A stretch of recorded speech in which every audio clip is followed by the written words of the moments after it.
It's about Daddy and me. We won't be living together anymore. Will I ever see him again? May nagdala po ng sulat. Pinapipirmahan po sa inyo. Buto! Nandito ako para kausapin niyo asawa ko. Pwede pa buksan niyo? Mercy! Lumabas ka dyan kung di ako papasok dyan! Anong kailangan mo, Miguel? Anong ibig sabihin nito? Ha? Mercy, lalabanan kita kahit saan korte mo pa ito dalhin. Matatalo ka. Ako yung ama ng bata eh! Hindi mo anak si Fatima! Hanggat hindi pa napapawalang bisa ang kasal natin, Mercy, ako pa rin ang may karapatan sa inyo ni Fatima. Sino ang ama ni Fatima?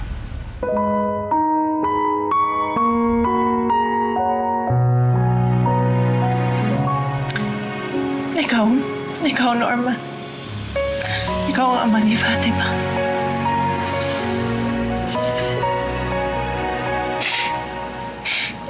Patawarin mo ako, Norma.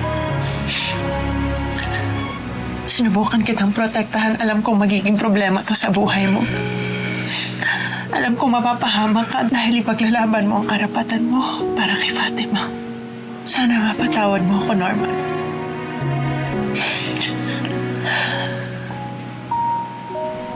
Naintindihan kita. Hindi ko alam kung kailan ba yung tamang panahon para sabihin kay Fatima. Maghihintay ako. Hanggang matanggap niya ako ng lubos bilang tunay niyang ama.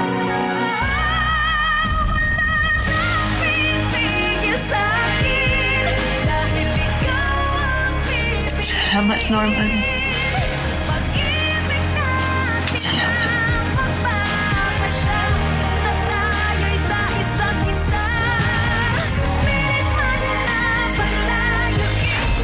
Abra, makinig ka. Sa'yo, babawiin ko sa lahat all Yun costs. sa'yo, Abra. No one refuses the judge. Ewan ko. Batas na gagamitin ko para durugin siya. Wala na pag-asa at makapagalitan. Ganda na ba ang pala ng bawat isa?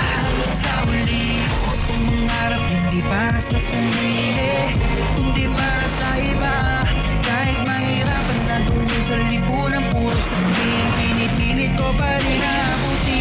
Alam ko na maraming pagsubok ang dadaan, kahit nakamatayan man sa ating lahat. Kaya di ka mapabayaan, di ka nalaman.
Is there anything wrong, Tito Abra? No. Nothing's wrong, Fatima. Masaya ako na nakakasama kita ngayon.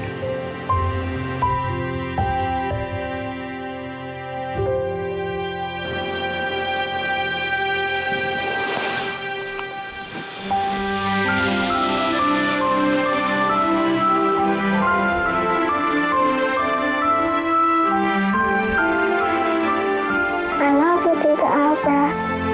Mahal din kita, Fatima. Mahal na mahal.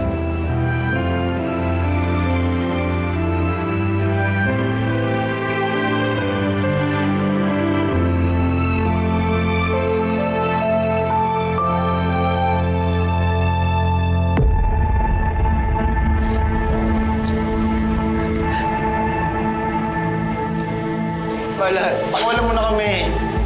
Malaki naman na pakinabang mo sa amin, di ba? Pasensya ka na, Atoy. Trabaho lang to, walang personalan. Pumalpak kayo sa trabaho, malalagot kayo kay boss. Ano pa bang gusto niya? Ginawa na namin lahat eh. Sabihin mo sa kanya, alis kami, magtatago kami, magpapakalayo-layo kami. Huwag kang mag-alala, Atoy. Paparating si boss. Kayo na kumausap sa kanya.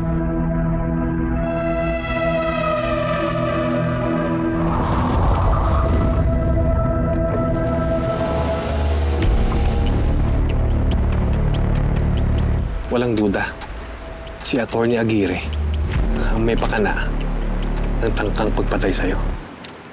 Kung siya lang masusunod, gagamitin niyang alamid para papatay ka. Magagawa mo ba ng paraan para mapigilan si Miguel?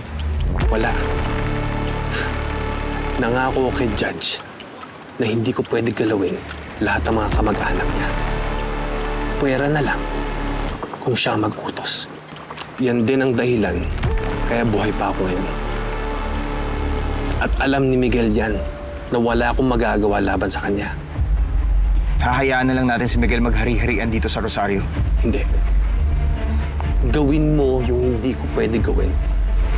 Wala ka naman pinangako kay Judge tungkol kay Atty. Aguirre. Pigilan mo siya. Pabaksakin mo siya kung kinakailangan. At pinapangako ko sa'yo, habang nabubuhay ako, na hindi niya magagamit ang alamid laban sa'yo. Salamat. Isa pang kailangan mong gawin. Kailangan manatiling buhay si Judge. Sa oras na mamatay si Judge, kinakailangan na natin umalis dito sa Rosario. Dahil sigurado ako na hindi titigil si Miguel hanggat mahanap niya tayo at mabaon sa lupa.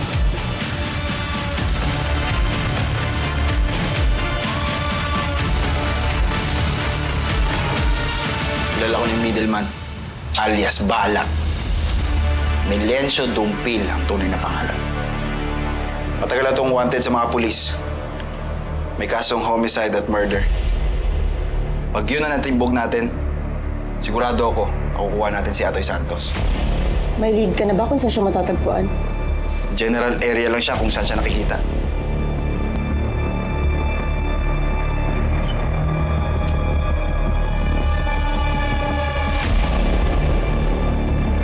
May kailangan kayo muna.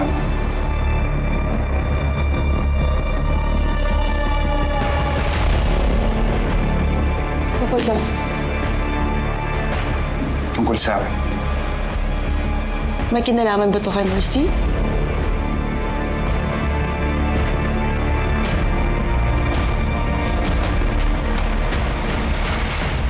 Anak ko daw si Fatima.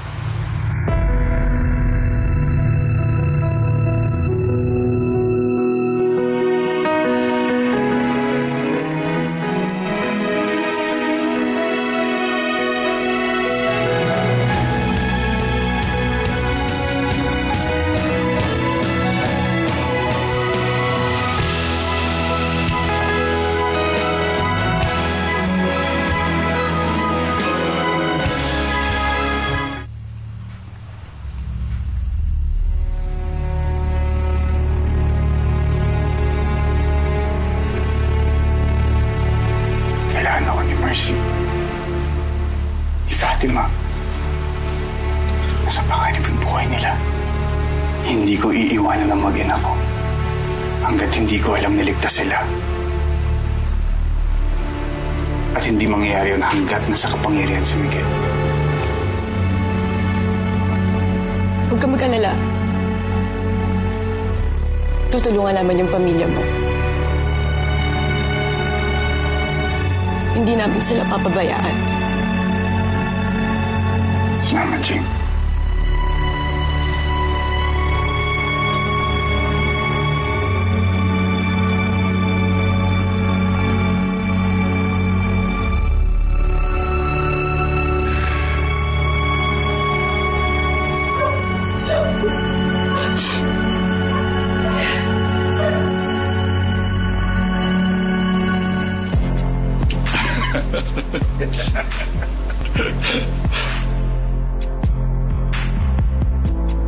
Oh, Miguel, bakit parang wala ka sa mood? Bro, magpakasaya ka.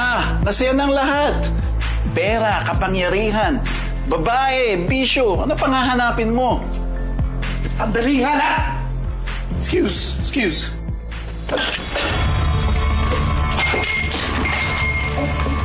Miguel!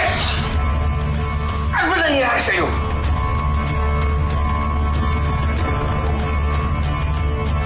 Kailangan ko si Mercy, Dad. Kailangan ko sila ni Fatima dahil hindi naman ako matatahimik hanggang hindi ko sila babawi.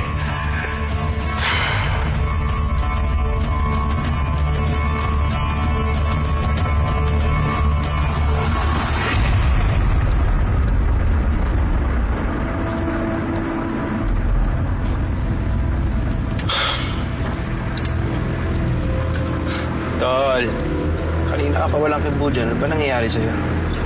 Kailangan man-neutralize natin si Miguel bago niya magamit lahat ng resources ng law firm laban kay Mercy. Paano naman natin gagawin yan? Ikita mo naman, di ba? Parang siya yung haring-hari dito ngayon. Di ako naniniwala na basta lang bibigay ni Judge ang absolute power ng law firm kay Miguel. Posible, Obet. Ano ibig mong sabihin? Tuso si Judge. Sigurado ako may plano na siya para hindi maagaw ni Miguel ang law firm niya. At yun ang alamin ko.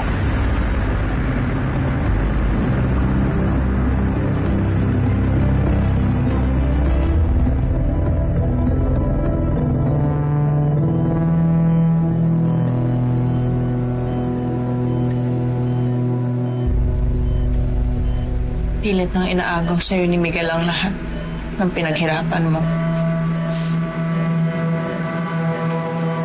Pati kami ni Fatima. Wala siyang ititira sa'yo. Gumising ka, Dad. Sabihin mo sa akin kung paano ko ba siya lalabanan.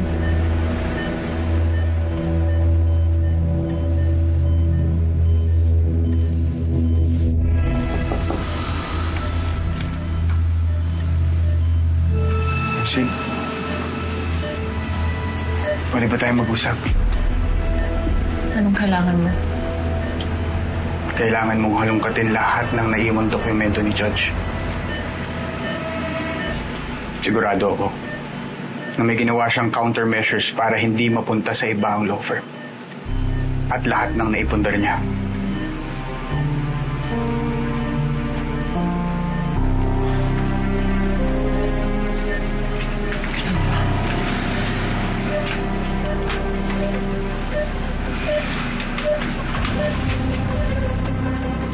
Sige. Tulungan mo ako.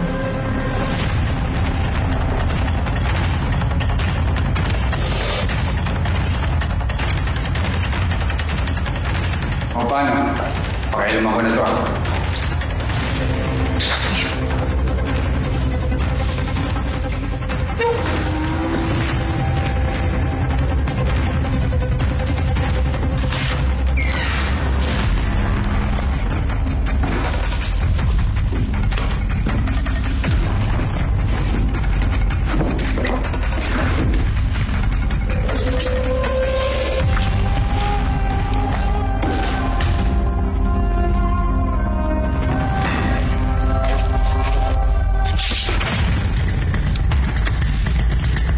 Mercy.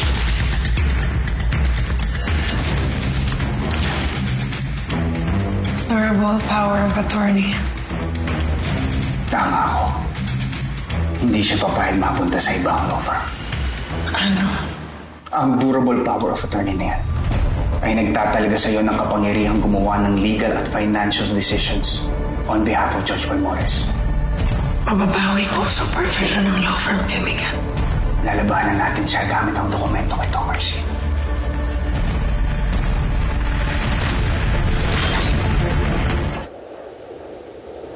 There you go, my pretty anak. Thank you, Mommy. You're welcome. Yaya, can you please take a video of me? Ay naman, be.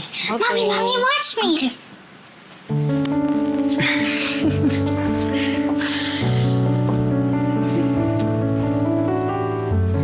Okay po ba, Mommy and Tita Abra? Super okay. Approve! Paano? Ngayon ko muna kayo. Pupunta lang ang trabaho. Tita Abra, maglalaro po ba ulit tayo pag pumunta ko po ulit dito? Gusto mo ba? Then oo, kahit buong maghapon pa. Ano, ihahatid ko muna ang Tita Abra mo, anak, okay? You stay with Yaya. Tita, tita, tita! I love you! I love you too, Fatima. Bye, Tita Abra! Bye, Mommy! Talaga bang babalik ka kaagad? Kinakabahan kasi ako pagka wala ka dito. Mas kampante ako pag nandito ka. Mercy, ngayon pa ba? Babalik ako. Pangako yun.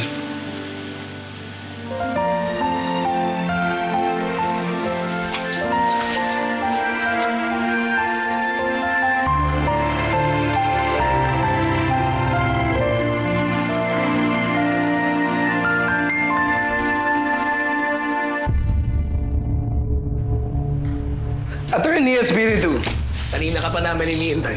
Pag-uusapan ba na naman natin ang pagtagal mo sa akin sa law firm, Attorney Aguirre? Anyway, Well, unfortunately, hindi mo na magagawa yun. what makes you say that? Dahil iisa lang ang pwedeng gumawa. And that's not you. Alright, kung hindi ako, sino ba ikaw? Ang asawa mo. Si Mercy.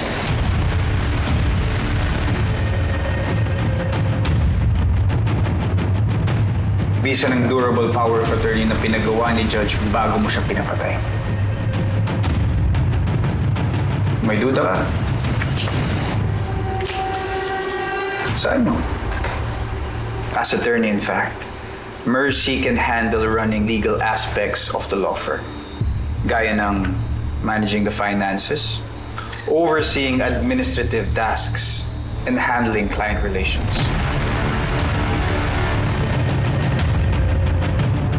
Tapos ka na? Kasi kung tapos ka na, pati ako may pasabag pa sa'yo. Ano, Attorney Abra Espiritu? Gusto mo malaman? Kasi ako, excited na ako eh. Dahil mo sinasabi, Attorney Aguirre. Kung may gusto kong sabihin, sabihin mo na.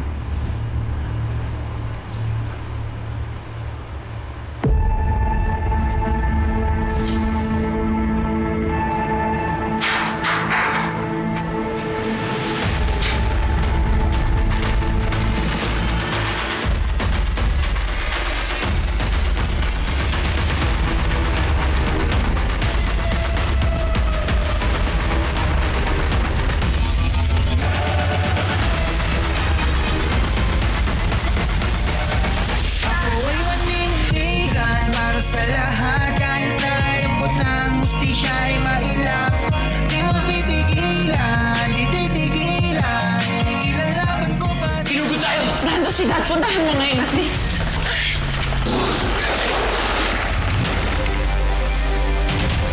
Fatima! Fatima! Fatima! Siya po nag-utos para patayin si Judge Benito Balmores. Ano pong kinalaman niya sa pagpatay? One of our colleagues, Attorney Abra Espiritu, is arrested and is facing serious charges. What is the nature of these charges, sir? Attempted murder.